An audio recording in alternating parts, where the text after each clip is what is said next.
નમસ્કાર મિત્રો, અમારા નવા વિડીયોમાં આપ સૌનું હાર્દિક સ્વાગત છે. મિત્રો, આજે આપણે વાત કરીશું સવારના 11 કલાક થયા છે. મનનની સવાર હજી થઈ ન હતી. પ્રવીણાબેન બૂમ પાડે છે, મનન હવે ઉઠી જા, તડકો માથે ચડ્યો. રસોડામાંથી બૂમ પાડતી મમ્મીનો અવાજ ધીમો ધીમો સંભળાતો હતો અને થોડી વારમાં તે ઉઠ્યો. નહાઈ ધોઈને તૈયાર થયો. જમવાનું પત્યું. ભાઈબંધ સાથે ફરવા નીકળી ગયો. કોઈ પણ પ્રકારની જવાબદારી વગરની જિંદગી હતી.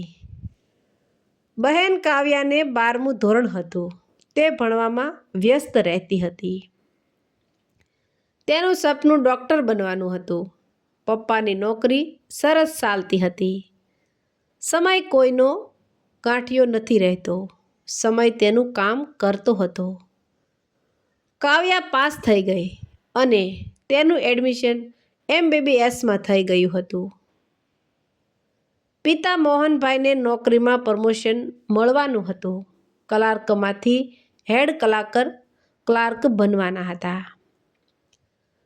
ઘરમાં ખુશીનું વાતાવરણ હતું. થોડો સમય બાકી હતો પ્રમોશન મળવા માટે, પરંતુ મધ્યમ વર્ગમાં તેની ખુશી કંઈક અલગ જ હોય છે. જે દિવસે મનહરભાઈ સમાચાર ઘરે લાવ્યા ત્યારે કાવ્યા અને મનનને બંનેએ જીદ કરી કે પપ્પા, આજે તો આપણે બહાર જમવા જવું છે. પપ્પાએ માથું હલાવી હા પાડી. હવે નક્કી કરવાનું હતું કે ક્યાં જમવા જશું. છોકરાઓ બોલ્યા, પપ્પા, આપણે સારામાં સારી હોટલમાં જવું છે. તેમણે હા પાડી. બધા તૈયાર થઈ હોટલમાં ગયા. હોટલ ખૂબ નામાંકિત હતી. મનન અને કાવ્યા ખૂબ ઉત્સાહિત હતા. તેઓ પહોંચતાની સાથે જ ખૂબ ફોટા પાડ્યા. ફોટા તરત જ સોશિયલ માધ્યમમાં મૂક્યા. બધા એક ટેબલ પર ગોઠવાયા. મનન અને કાવ્યાએ ચાઇનીઝ અને મેક્સિકન ફૂડ મંગાવ્યું. પ્રવીણાબેનને ઢોસા મંગાવ્યો અને મનહરભાઈ માત્ર એક લચ્છી મંગાવી. છોકરાઓએ પ્રશ્ન કર્યો, પિતાજી, કેમ તમે કાંઈ ન મંગાવ્યું? પિતાજીએ કહ્યું, આજે થોડું ઠીક નથી એટલે જમવું નથી. બધા ઘરે પાછા આવવા નીકળ્યા. એક મોટરસાયકલમાં કાવ્યા અને મનન હતા અને બીજામાં મનહરભાઈ ને પ્રવીણાબેન. પાછા આવતા રસ્તામાં વાતો કરતા આવતા હતા. મનનને કાવ્યાને કહ્યું, આપણી પાસે મોટર કાર નથી. જો હોત ને તો આપણે બધા સાથે આવ્યા હોત.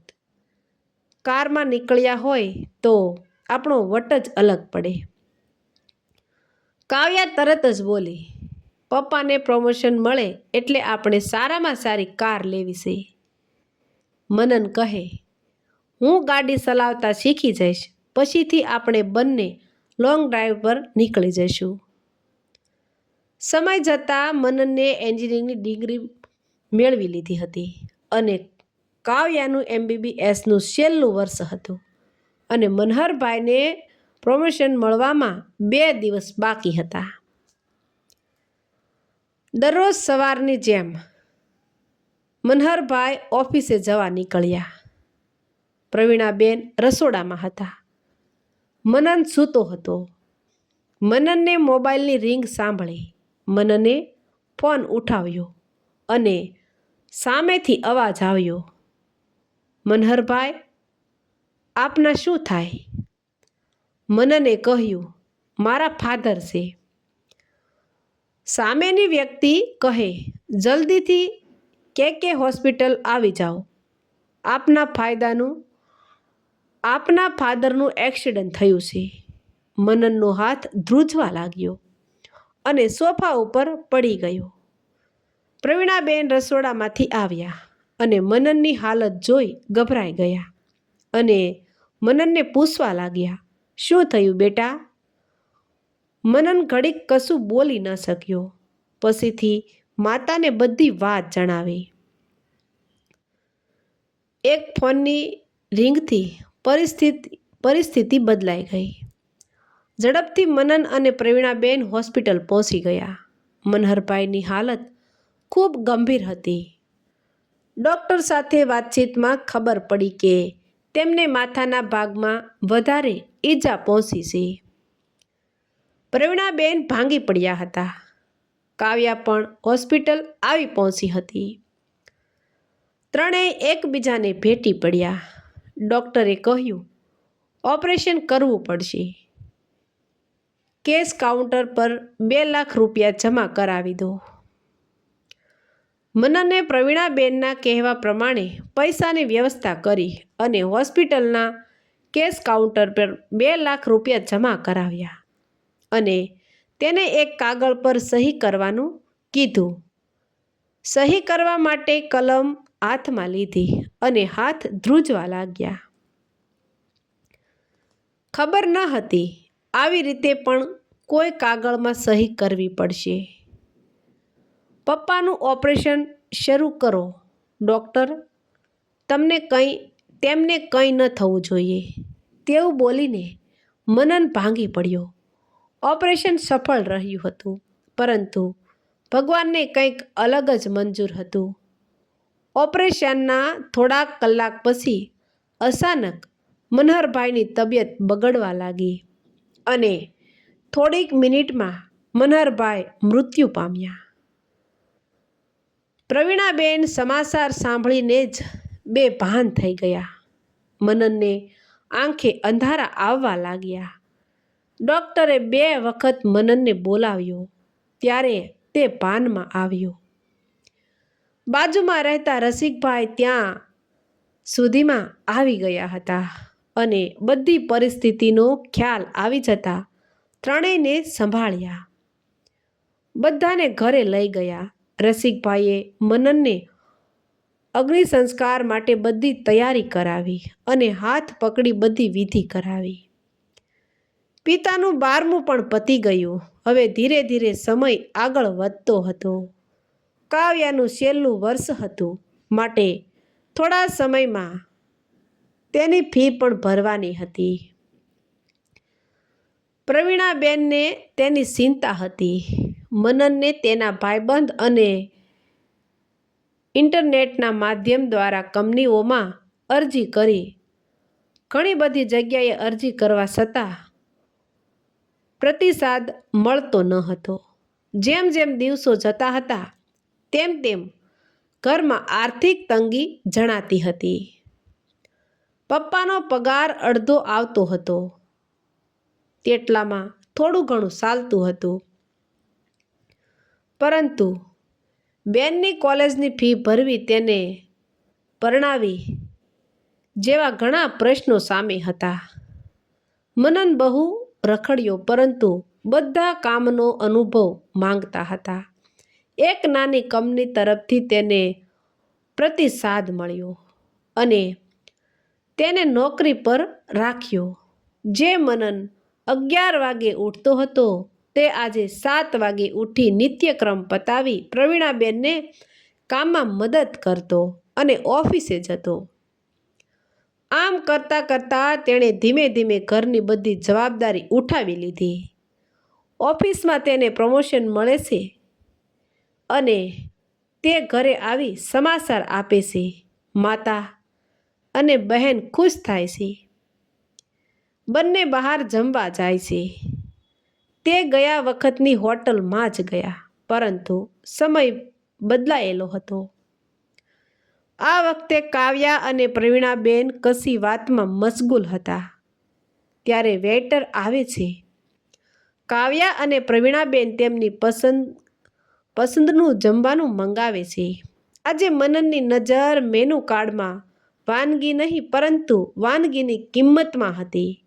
તેણે લચ્છી ઓર્ડર કરી. પ્રવીણાબેને કહ્યું, કેમ બેટા, કશું નથી જમવું? ત્યારે મનને કહ્યું, ના મમ્મી, આજે થોડું ઠીક નથી, આજે જમવું નથી. ત્યારે મનનને સમજાયું કે પપ્પાએ માત્ર લચ્છી કેમ ઓર્ડર કરી હતી, કારણ કે લચ્છીનો ભાવ ઓછો હતો. મનનને ધીમે ધીમે બધું સમજાવા લાગ્યું.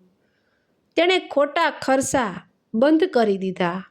કાવ્યાનું ભણવાનું પૂર્ણ થયું અને તેની માટે છોકરો શોધવાનું શરૂ કર્યું. 2-4 પરિવાર જોયા પછી એક પરિવારમાં મેળ બેઠો. લગ્ન થોડા સમયમાં કરવાના હતા. હવે જાણે મનન પર ભાર વધી ગયો હતો. પ્રવીણાબેન મનનને કહે, દીકરા મારા, થોડાક ઘરેણાં પડ્યા છે, તેને ભંગાવી કાવ્યા માટે થોડા ઘરેણાં બનાવી નાખીએ. મનન બોલી ન શક્યો અને ખાલી માથું હલાવ્યું. ઘરેણાં થઈ જાય, પરંતુ લગ્નનો બાકીનો ખર્ચ કેવી રીતે કરીશું? તે વિચારવા લાગ્યો. બીજા દિવસે ઓફિસે ગયો. બોસને બધી વાત કરી. બોસે લોન આપવાનું કહ્યું અને મનનની ચિંતા ઓછી થઈ. બહેનના લગ્ન લેવાય છે. ફૂલવાળો, પંડિત, કેટરરીવાળા વગેરેની વ્યવસ્થા કરી. બહેનને કાંઈ ઓછું ન આવે તે માટે બધી તૈયારીઓ કરી. એક બાજુ કામમાં ધ્યાન આપતો તો બીજી તરફ બહેનના લગ્નની વિધિ ચાલતી હતી. વિધિમાં જવતલ હોમવા માટે તેને બોલાવ્યો. જવતલ વખતે તે બહેન સામે નજર મિલાવી શકતો ન હતો. ત્યારે તેણે નક્કી કર્યું કે હું ઢીલો નહીં પડું. વિધિ પતાવી પાછો જાનૈયાની આગતા સ્વાગતામાં લાગી ગયો. ખબર જ ન પડી કે વિધિ ક્યાં પૂરી થઈ ગઈ અને બહેનના વિદાયનો સમય થઈ ગયો. બહેન પિતાજીના ફોટાને પગે લાગી વિદાય લેશે. બહેનના વિદાય પછી ઘર જાણે સૂનું લાગવા માંડ્યું. પ્રવીણાબેન અને મનન બંને આખા ઘરમાં એકલા થઈ ગયા હતા. થોડા દિવસ વીત્યા. બહેન સાસરેથી મળવા આવી. ઘરમાં જાણે ખુશી આવી. બહેનને ભાઈને કહ્યું, ભાઈ, તું પણ હવે લગ્ન કરી લે. મમ્મી પણ તે વાત સાથે સહમત હતી. થોડો સમય જાય છે અને મનનના લગ્નનું નક્કી થાય છે. મનનના લગ્ન થાય છે અને સમય જતાં તે બાળકોના જન્મ થાય છે. અને સમય જતાં 2 બાળકોના જન્મ થાય છે. હવે ઘરમાં 2 બાળકો, પત્ની અને માતા, બધાની જવાબદારી મનન પર હતી. મનન એક દિવસ વિચારમાં પડી જાય છે કે પપ્પા કઈ રીતે બધું કરતા હશે. જ્યારે મોટરસાયકલ પણ ન હતી અને બસમાં અપડાઉન કરતા, ત્યારે ગમે તેટલા થાકીને આવતા તો પણ એમને સમય આપતા. તેમના ચહેરા પર જણાવતા નહીં કે કેટલા થાકી ગયા છે. તેમના પર કેટલી જવાબદારી હતી. એમને ભણાવ્યા, ગણાવ્યા, સારી રીતે રાખ્યા, પરંતુ આજે મનનને ઘણું બધું સમજાયું કે જવાબદારી નિભાવવી તે સહેલું નથી. પપ્પા હોટલમાં કેમ ખાલી લચ્છી પીતા? દર વર્ષે એમને નવા કપડાં લઈ આપતા, પણ તે નહોતા લેતા. ચપ્પલ ઘસાયા છતાં તે રિપેર કરાવી ચલાવતા. આવું ઘણું બધું આજે મનનને દેખાતું હતું. તે એટલો બધો થાકી જતો કે ઘરે જઈ જમવાનો પણ હોશ ન રહે. પરંતુ પરિવાર તેની રાહ જોતો હશે તે વિચારે થાકને હટાવવો પડતો હતો. પુરુષની માથે આખા પરિવારની જવાબદારી છે, એટલે તેને બધી રીતે વિચારવું પડે છે, કારણ કે આખો પરિવાર તેના પર નિર્ભર હોય છે. એવું નથી કે સ્ત્રી કમાઈ નથી શકતી, તે પણ સાથ આપે છે, પરંતુ પુરુષ પાત્રને ભજવવું અઘરું છે. એક પછી એક જવાબદારી મનન નિભાવતા નિભાવતા આજે તે કંટાળી ગયો હતો. છોકરાઓનું શિક્ષણ, માતાની તબિયત, પતિ પત્નીના સંબંધ, સામાજિક વ્યવહાર વચ્ચે મનન ગૂંચવાઈ ગયો હતો. એક દિવસ તે તેના રૂમમાં વિચારતા કંટાળી બોલી ઉઠ્યો, આખરે હું પણ એક માણસ છું. આખો દિવસ ઓફિસથી આવી બાળકો અને પત્નીને સમય ન આપી શક્યાનો રંજ રહેતો. પ્રેરણાબેનની તબિયત ઉંમરના હિસાબે થોડી નરમ ગરમ રહેતી હતી. મનનને બીજું પ્રમોશન મળ્યું અને બહેનના અને તેના લગ્નમાં લીધેલી લોનનો ભાર થોડો ઓછો થયો. ત્યાં બાળકો મોટા થતા જતા હતા. સમય વીત્યો. જયા અને મનનના બાળકો ઉછર્યા. તેમનું શિક્ષણ પૂરું થયું અને બંને પોતાના જીવનમાં સ્થિર થયા. મનન અને જયા જે વર્ષો સુધી પરિવારની જવાબદારીઓ સાથે દોડતા રહ્યા, હવે આરામથી જીવવાનો આનંદ માણવા લાગ્યા. અંતે મનન અને જયાને સમજાયું કે જવાબદારીઓ માત્ર દબાણ ન હતી, પરંતુ એ જીવનનો એક અંગ હતી, જે પ્રેમ અને સહકારથી સરળ બની શકતી હતી. તો મિત્રો, આવા જ નવા વિડીયો જોવા માટે અમારી ચેનલ લાઇક, શેર અને સબસ્ક્રાઈબ કરજો. વિડીયો કેવો લાગ્યો તે કોમેન્ટમાં તમારો પ્રતિભાવ જરૂરથી જણાવજો મિત્રો. વિડીયો સાંભળવા બદલ ધન્યવાદ.